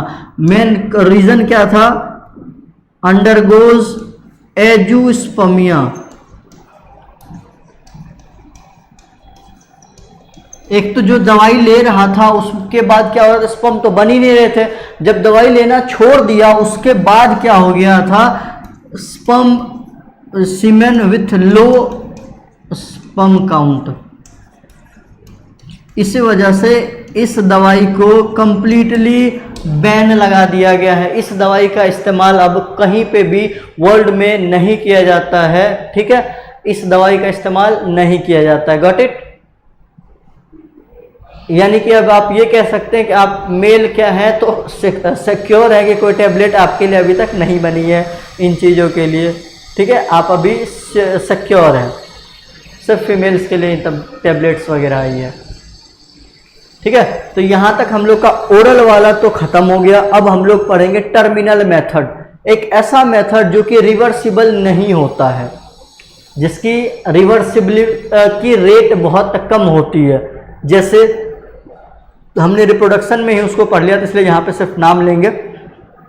ट्यूबेक्टोमी, फैलोपियन ट्यूब को कट कर देना और उसको बांध देना।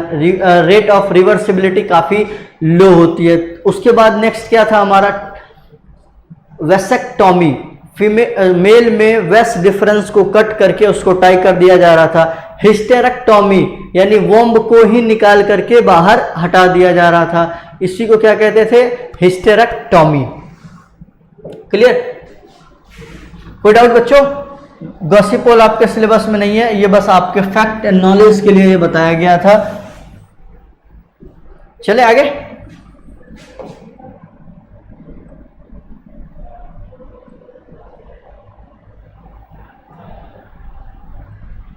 देखो ये मेथड हमने पहले पढ़ लिया है, टर्मिनल या सर्जिकल मेथड कहते हैं। टर्मिनल या टर्मिनल क्यों बोला, क्योंकि इसकी रेट क्या होती है, रिवर्सिबिलिटी इज वेरी पुअर। इसकी रेट ऑफ रिवर्सिबिलिटी क्या होती है, बहुत पुअर होता है। इसमें क्या हो जाता है, सर्जिकल मेथड इज इन्वॉल्व्ड।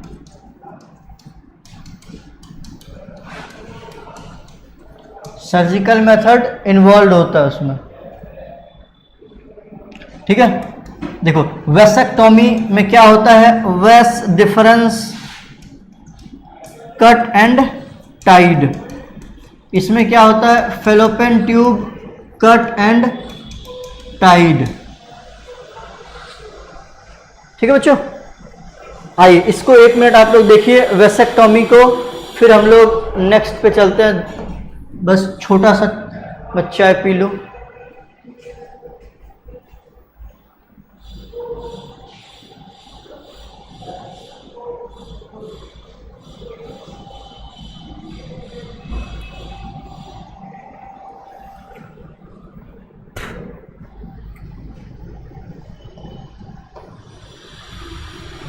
देखो ये क्या है, हमारा वेसेक्टोमी है।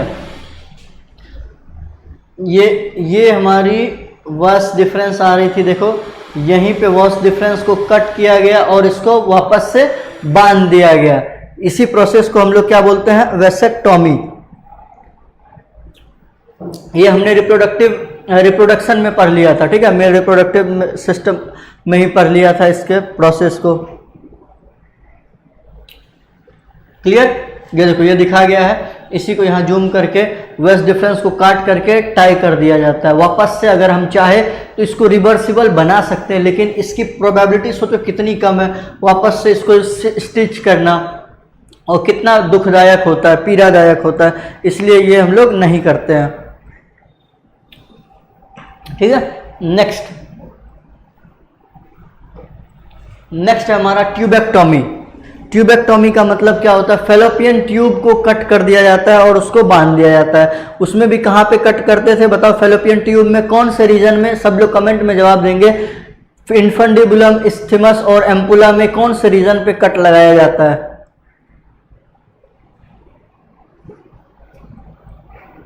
कमेंट करें।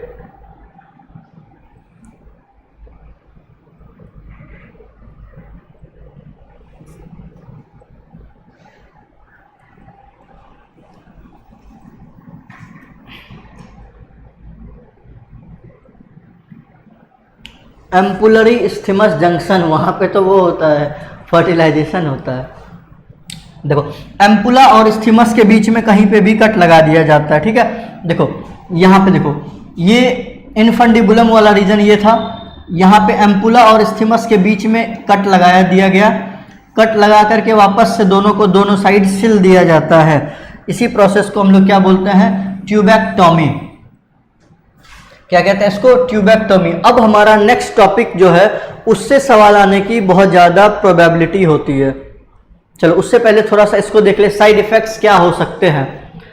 साइड इफेक्ट्स क्या हो सकते हैं एंटी नेचुरल कॉन्ट्रासेप्टिव मेथड के। देखो नेचुरल कॉन्ट्रासेप्टिव मेथड क्या था, 3 ही नेचुरल कॉन्ट्रासेप्टिव मेथड थे। कोइटस इंटरप्टस यानी कि पेनिस को इजैकुलेट बाहर कर देना बिफोर इजैकुलेशन, ठीक है। दूसरा क्या था, लैक्टेशनल एमिनोरिया, यानी लैक्टेशन के दौरान पे आप अनप्रोटेक्टेड सेक्स करें तो आप प्रेग्नेंट नहीं होंगे। तीसरा कौन सा मेथड था हमारा, पीरियोडिक एब्सटिनेंस, यानी अनफर्टाइल पीरियड में आप सेक्स करें तो चांसेस कम है, तो उसके कोई साइड इफेक्ट्स नहीं होते थे। साइड इफेक्ट्स किसके होते थे, हमारे ओरल पिल के हो सकते हैं। तो उसमें क्या क्या साइड इफेक्ट हो सकता है, नोजिया, नोजिया का मतलब जी घबराना, पेट में दर्द हो सकता है, उसके बाद ब्रेक थ्रू ब्लीडिंग हो सकती है। ये ब्लीडिंग का रेट सबसे ज़्यादा हाई कब होता है, जब आप अनवांटेड 72 यानी इमरजेंसी पिल का इस्तेमाल करते हैं तो ब्लीडिंग का रेट क्या हो जाता है, इंक्रीज कर जाता है, ठीक है। उसके बाद है इरेगुलर मेंस्ट्रुअल ब्लीडिंग, ये तो 100% होना ही होना है। अगर इमरजेंसी पिल आप इस्तेमाल करेंगे तो आपकी पीरियडिक ब्लीडिंग जनरली क्या होता है, जैसे कि किसी का जितने भी दिन पे होता है उससे 5 दिन पहले आ जाता है, किसी का 5 दिन बाद होता है, लेकिन मोस्ट ऑफ द केस में पहले आ जाता है, ठीक है।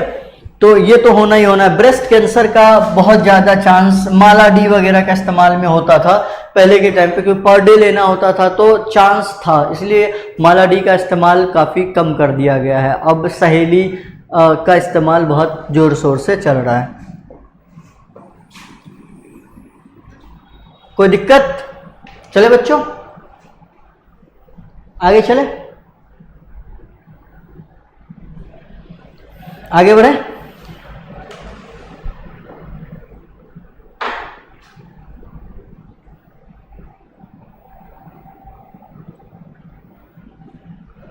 चलिए आइए, अब इससे सवाल आने के पूरे चांसेस बहुत ज़्यादा होते हैं। इसको शॉर्ट फॉर्म में कहते हैं MTP। क्या कहते हैं, MTP, medical termination of pregnancy. MTP, medical termination of pregnancy, ध्यान रखिएगा फुल फॉर्म इसका MTP, medical termination of pregnancy. इसी टॉपिक से सवाल आने के चांसेस थोड़े से, उसके बाद ये वाला टॉपिक है जो कि चांस बनता है थोड़ा। चलिए इम्पोर्टेंस, यानी कि MTP होता क्या है, पहले इसके बारे में जान ले। MTP होता क्या है, इसकी खासियत क्या है, क्यों करी जाती है MTP, ये हम लोग जानते हैं, ठीक है। MTP हेडिंग डालिए, MTP।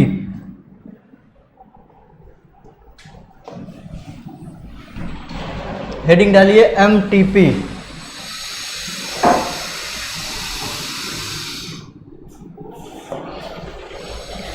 MTP,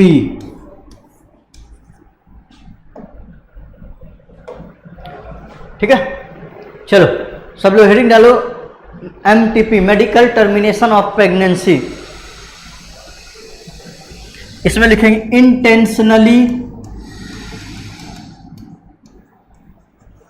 इंटेंशनली या वॉलेंटरीली, आपके इच्छा के अनुसार, इंटेंशनली या वॉलेंटरीली टर्मिनेशन ऑफ प्रेगनेंसी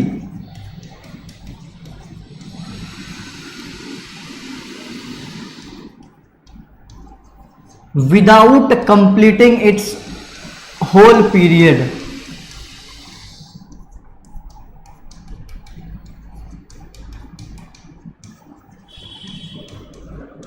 यानी कि एक पीरियड, होल पीरियड का मतलब क्या था, 9 महीने की बात करी जा रही है। अगर आपने अपने इच्छा के अनुसार, आप अपनी सहमति से प्रेगनेंसी को रोक देते हैं, कब रोक देते हैं, उनके जो भी दौरान है 9 महीने का, उनसे पहले अगर आप रोक देते हैं, इसी टर्म को क्या बोला जाता है, MTP, medical termination of pregnancy. Medical क्यों लगाया? क्योंकि आप मेडिसिन के थ्रू ही इसको रोक सकते हैं। टर्मिनेशन का मतलब खत्म कर देना, मेडिकल टर्मिनेशन ऑफ प्रेगनेंसी। सबसे पहला इसका क्यों ऐसा किया गया, इसके बारे में कुछ फैक्ट जान लेते हैं। पहले फैक्ट जान लेते हैं, फिर उसके बाद हम लोग जानेंगे आगे कि पूरे दुनिया में, ऑल ओवर वर्ल्ड में 50 मिलियन MTPs हर साल होते हैं।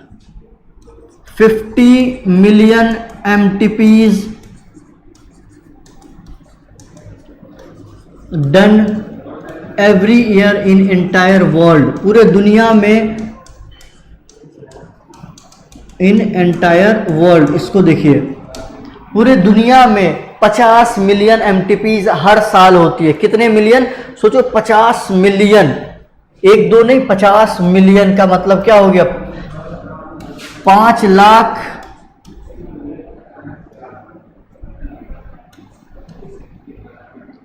ये, यानी 500 लाख। ये देखो 50 मिलियन MTPs हर साल होती है पूरे दुनिया में, यानी कि हर साल 50 मिलियन बच्चों को उनके जन्म लेने से पहले ही उनके गर्भ में ही उनके माता पिता इच्छा अनुसार उनको मार देते हैं। इसी को क्या कहते हैं? Medical termination of pregnancy. इसकी इंटरेस्टिंग बात करी जाए तो ये कितना है परसेंटेज वाइज?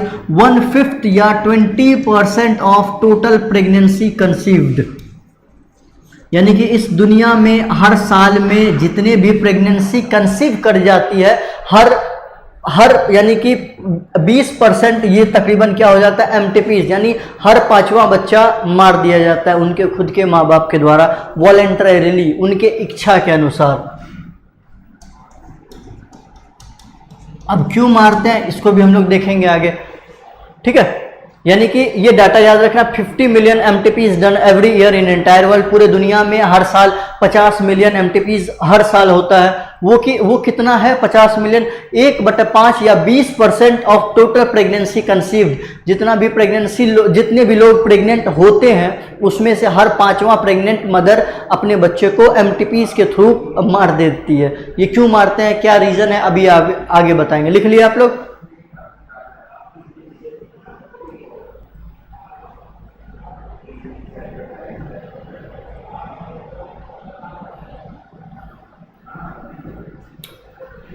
चलो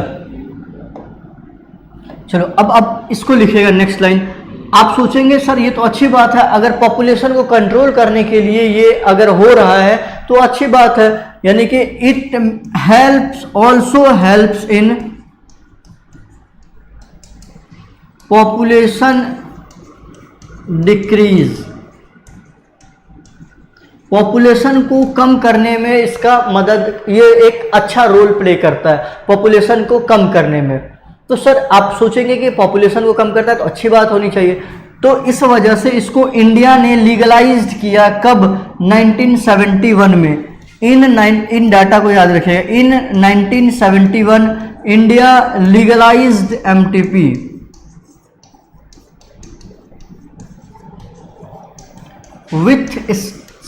with some strict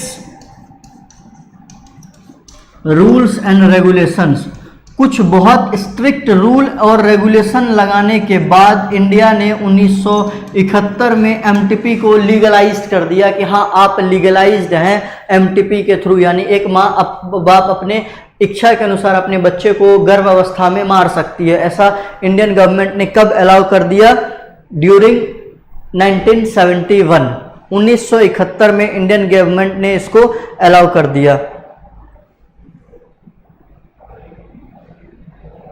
लिख लिए? चलिए बच्चों आगे।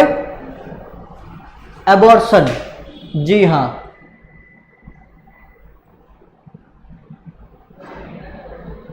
आगे चले, थम्स अप करो बच्चे।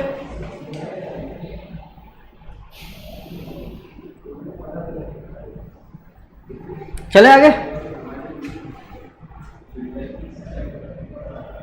अब देखिए इम्पोर्टेंस क्या था इसका, क्यों आखिर इंडियन गवर्नमेंट ने भी अलाउ कर दिया, यानी वर्ल्ड के गवर्नमेंट ने भी क्यों एबॉर्शन को लीगलाइज कह दिया कि हाँ आप एबॉर्शन कर सकते हैं। देखो सपोज एमटीपी को लीगलाइज करने का सबसे बड़ा रीज़न क्या था कि एक बच्चा मान लो पैदा होता है, आपको अगर गर्भ अवस्था में ये बात पता है कि कुछ ऐसे डिजीज़ हैं, जेनेटिकली डिजीज़ हैं जिनका कि कोई क्योर नहीं है हमारे दुनिया में, या फिर ऐसे बच्चे जो कि अपाहिज पैदा होने वाले हैं, मेंटली रिटार्ड पैदा होने वाले हैं, यानी कि कोई ऐसी जेनेटिक डिजीज़ के साथ पैदा होने वाले हैं, कुछ क्रोमोसोमल एबनॉर्मलिटीज़ के साथ पैदा होने वाले हैं जिनका कोई इलाज नहीं है, अगर वो आएंगे भी तो इस धरती पे अपने माँ बाप के लिए, इस धरती के लिए वो एज अ बोझ ही काम करेंगे, क्योंकि वो मेंटली फिट नहीं होंगे ना फिजिकली फिट होंगे। तो सिर्फ इनको आप यानी कि जेस्टेशन पीरियड पूरा होने से पहले ही इनको गवर्नमेंट ने अब ठीक है इनको एबॉर्शन के लिए अलाउ कर दिया गया था। तो ये कैसे होता, इम्पोर्टेंस क्या हो गई सबसे, ताकि मतलब ऐसे बच्चे जो कि इन फ्यूचर आने वाले समय में कोई काम के नहीं हो पाएंगे, यानी वो सक्षम नहीं हो पाएंगे अपनी ज़िंदगी को जीने के लिए, या वो जन्म ले भी लेंगे तो वो कंटिन्यू नहीं कर पाएंगे अपने जीवन को, तो उनको रोकने के लिए वर्ल्ड ने एमटीपी को लीगलाइज कर दिया। इम्पोर्टेंस क्या हो गया इसका, to abort a child with genetic disorder या mentally retard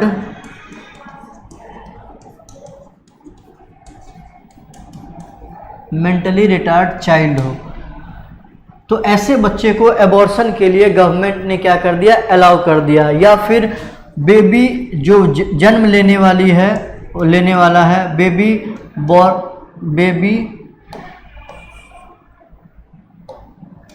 about to born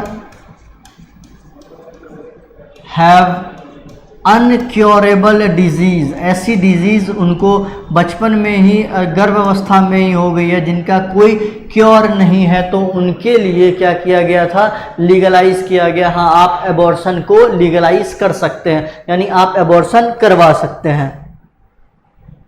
चलिए देखिए इसमें क्या होता था। सबसे पहले तो अल्ट्रासाउंड किया जाता है। अल्ट्रासाउंड का मतलब क्या होता है कि एक ये वाला मशीन देखो, इस पे जेल लगाते हैं फीमेल के पेट के ऊपर और ये इससे देखते हैं, ठीक। उसके बाद हमने जब आपको बताया था, पढ़ाया अभी यानी रिप्रोडक्शन चैप्टर में, आप देखेंगे ऊपर वाले इस फ्लूइड को हमने क्या बोला था, एमनियोटिक फ्लूइड। क्या बोला था, एमनियोटिक फ्लूइड। एमनियोटिक फ्लूइड ऐसी फ्लूइड है जो कि बच्चे के लिए नरिशमेंट का काम करती है। तो देखो ये इंजेक्शन को इंसर्ट किया जाता है फीमेल के पेट में और इसमें से क्या निकाल लिया जाता है, एमनियोटिक फ्लूइड निकाल लिया जाता है। क्या निकाल लिया जाता है, एमनियोटिक फ्लूइड। अब उस एमनियोटिक फ्लूइड को क्या करते हैं, फिर एग्जामिन करते हैं, उससे chromosomal disease, specially chromosomal disease के बारे में हम लोग पढ़ते हैं। तो क्रोमोसोमल डिजीज की स्टडी करते हैं और पाते हैं कि क्या कोई क्रोमोसोमल एबरेशंस है, कोई डिजीज है, कोई दिक्कत है, तो उस बच्ची को क्या किया जाता है, अबॉर्ट कर दिया जाता है। क्या किया जाता था, अबॉर्ट कर दिया जाता था। तो इंपॉर्टेंस समझ में आ गया कैसे किया जाता है। एमनियोटिक फ्लूइड के थ्रू क्रोमोसोमल एबरेशंस को जनरली चेक करके देखा जाता है और उसको फिर अगर कोई दिक्कत है तो उसको अबॉर्ट कर दिया जाता था। क्लियर, लिख लिए, लिख लो।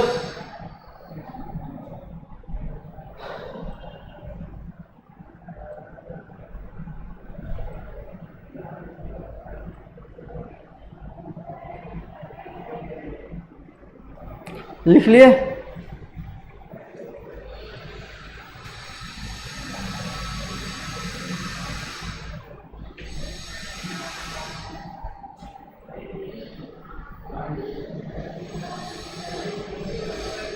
देखो अब नेक्स्ट हेडिंग है हमारा प्रॉब्लम ऑफ एमटीपी। एमटीपी से प्रॉब्लम क्यों होने लगी लोगों को, ये इतना ज़्यादा रेट ऑफ एमटीपी क्यों इतना बढ़ता चला गया। देखो सबसे पहले इस एमनियोटिक फ्लूइड में क्या पता कर लेते थे, क्रोमोसोमल में क्या डिसऑर्डर है, क्रोमोसोमल का क्या अरेंजमेंट है।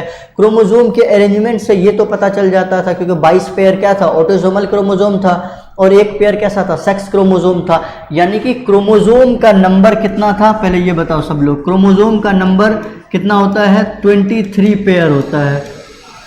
कितना होता है, 23 पेयर, जिसमें से क्या था, 22 पेयर क्या था, ऑटोसोमल। 22 पेयर ऑटोसोमल क्रोमोसोम और एक पेयर कैसी थी, सेक्स क्रोमोसोम थी, एक pair sex chromosome.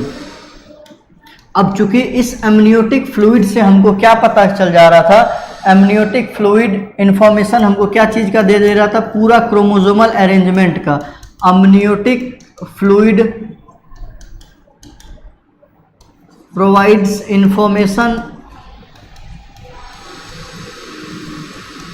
Information about chromosomal arrangement. Chromosome की अरेंजमेंट की पूरी तरह से नॉलेज दे रहा था, कौन, एमनियोटिक फ्लूइड से। अब इसी अरेंजमेंट से ये भी पता चल जा रहा था 23 पेयर में कि दूसरा वाला पेयर यानी एक जो सेक्स वाला पेयर है वो कौन सा पेयर है, XX है या XY पेयर है। Also determines sex of the foetus.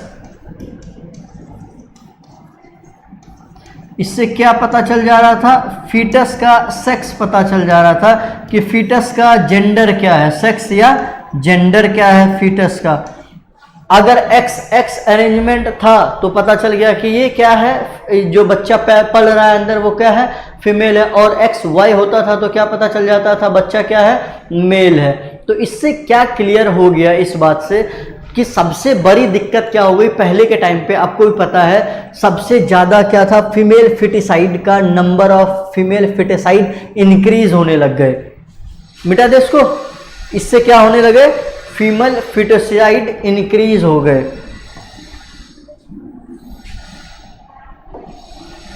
Next लिखेंगे leads to increase in rate of female foeticide, यानी कि फीमेल जो बच्चियां होती थी पेट में, अगर माँ बाप को पता चल जाता था कि इसके पेट में जो बच्चा पल रहा है उसका सेक्स क्या था, मेल है या फीमेल है, अगर पता चल गया कि फीमेल है तो दहेज प्रथा इतनी चरम सीमा पे थी कि लोग डर के मारे उस टाइम पे क्या करा देते थे, अबॉर्शन करवाने लगे थे। फीमेल फिटिसाइड यानी कि abortion of female body, abortion of female foetus. ऐसा भी नहीं था, एबॉर्शन बनाया क्यों गया था एमटीपी को, ताकि डिजीज या क्रोमोसोम से रिलेटेड कोई डिजीज हो तो आप फिटिसाइड करवाएं। लेकिन जैसे ही पता चलने लगा था लोगों को कि फीमेल है तो क्या करने लगे थे, disease normal female are being killed, normal female foetus are being killed.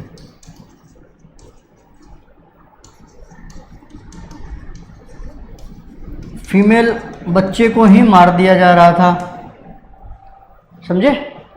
सबसे बड़ा दिक्कत यही था, सेक्स का जेंडर का पता चल जा रहा था और दहेज चरम सीमा पे होने के वजह से दहेज के डर से माँ बाप क्या कर दे रहे थे, बच्चियों को मारता चला जा रहा था। तो इसके वजह से फीमेल की फिटिसाइड बहुत तेज़ी से बढ़ती चली गई थी, समझे। तो अब गवर्नमेंट क्या करेगी, इसके अगेंस्ट भी कुछ ना कुछ रोक करेगी। तो कैसे रोक लगाएगी, आइए दिखाते हैं कैसे रोक लगाया इन्होंने, लिख लिए।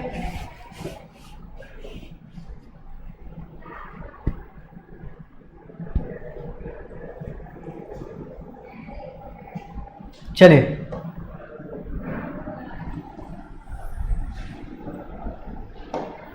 2017 में इंडियन गवर्नमेंट ने इस एक्ट को क्या किया, अमेंड कर दिया। Indian government amended act of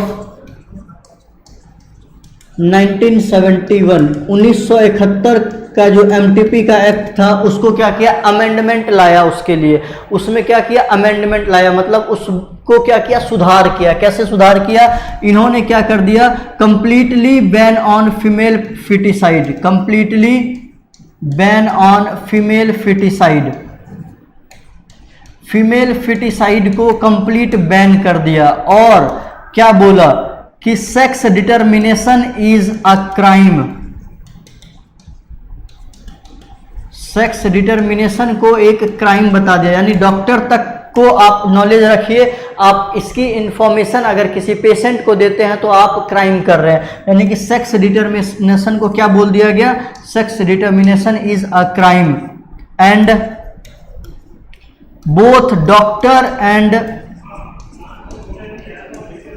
patient will be sent to jail if found involved in sex determination। यानी कि ये भी नियम निकाल दिया कि आप मदर फादर हैं, आप अगर पते चल, ये देखो आपको क्रोमोसोमल एबरेशंस चेक करवाना है, अच्छी बात है, आप करवा लीजिए। रूल 2017 में लाया गया कि आप चाहते हैं कि आप क्रोमोसोमल डिसऑर्डर ना हो बच्चे को, आप चेक करवा लीजिए, कोई इशू नहीं है। लेकिन आपने अगर ये जेंडर चेक करवा लिया तो आप क्राइम कर रहे हैं, ऐसा माना जाएगा। और ऐसा डॉक्टर जो कि आपको ये बता रहा है कि इसका जेंडर क्या है फिटस का, उसको भी क्राइम माना जाएगा। और ये क्या है? एक पनिशेबल ऑफेंस है।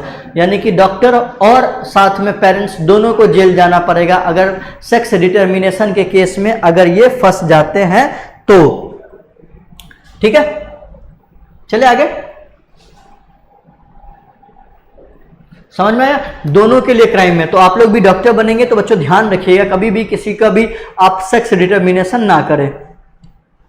वैसे भी एक मेल हो चाहे फीमेल हो, जीने का दोनों को बराबर हक है। अगर वो डिजीज होती, क्रोमोसोमल एबरेशंस के साथ होते तो एमटीपी कोई बात नहीं थी। लेकिन आप एक नॉर्मल बच्चे को सिर्फ एक फीमेल होने के वजह से आप उसका एबॉर्शन कर दे रहे हैं, तो ये आपकी मॉरलिटी कहीं ना कहीं खतरे में है। आप अपनी मॉरलिटी के साथ खिलवाड़ कर रहे हैं। अभी भी इंडिया में बहुत खुलेआम चलता है MTP.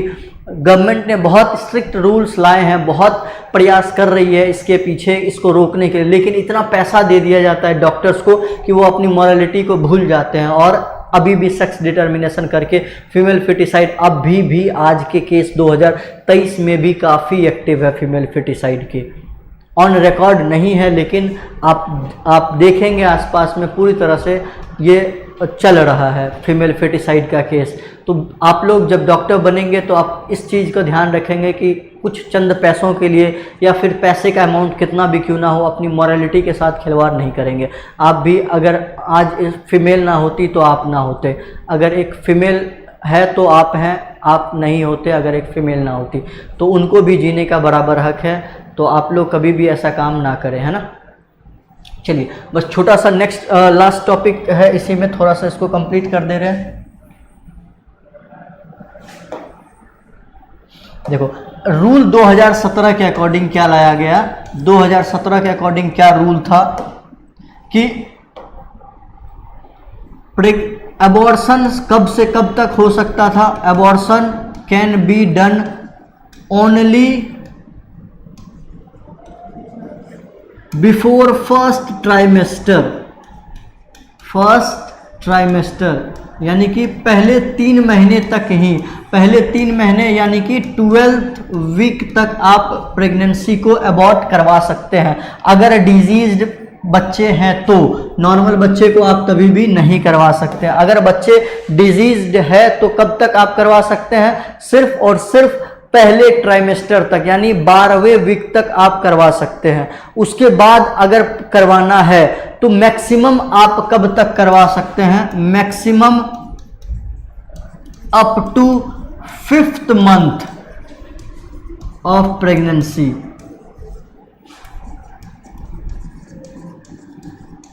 Only in case of emergency की केस आ जाए तो आप 5वें महीने तक करवा सकते हैं, इन केस ऑफ इमरजेंसी। वो भी कब? By approval of 2 different doctors, approval of 2 अलग अलग प्रैक्टिशनर अगर उसको सेफ बताएगा या पॉसिबल बताएगा तो ही आप अबॉर्शन करवा सकते हैं। By approval of 2 different practitioner.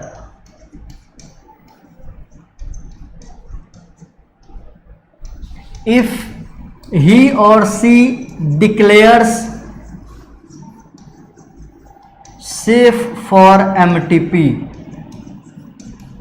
यानी पहले ट्राइमेस्टर तक सिर्फ आप डिजीज बच्चे दिख गया है तो आप करवा सकते थे अबॉर्शन, लेकिन जैसे ही पहला ट्राइमेस्टर पार कर गया बच्चे का, अब आप 5वें तक मैक्सिमम करा सकते हैं। 5 के बाद तो 10 प्रैक्टिशनर भी क्यों ना बोल दे आप नहीं करवा सकते अबॉर्शन, लेकिन सपोज 3 महीना बीत गया, 5वां महीना तक है, तब भी बहुत रेयर केस है, उसको करवाना जरूरी है। तो आपको अप्रूवल चाहिए होगा। किसका अप्रूवल चाहिए होगा? 2 अलग अलग डॉक्टर का अप्रूवल चाहिए होगा। वो भी कब? जब वो डॉक्टर ये बात सेफ कह दे कि एमटीपी सेफ है मदर के लिए। किसके लिए? मदर के लाइफ के लिए सेफ है। अगर मदर के लाइफ के साथ कोई भी रिस्क है तो भी डॉक्टर इसको अप्रूव नहीं करेगा। समझ गए बच्चों? तो यहां तक हमने आज के लेक्चर में पढ़ लिया। एमटीपी खत्म हो गया हमारा। अब हमारा कल नेक्स्ट लेक्चर है और मोस्ट प्रोबेबली कुछ ज़्यादातर पोर्शन कल कंप्लीट हो जाएंगे, छोटा सा पोर्शन बच जाएगा नेक्स्ट लेक्चर के लिए। तो आप लोग रिवाइज करते हुए आइएगा। एक रिक्वेस्ट है, एनसीईआरटी पढ़ते हुए आइएगा। कोई दिक्कत हो पीवाईक्यू लगाइए, कोई दिक्कत हो तो बताइएगा ना। चलिए ठीक है, मिलते हैं। All the best, thank you so much, bye bye.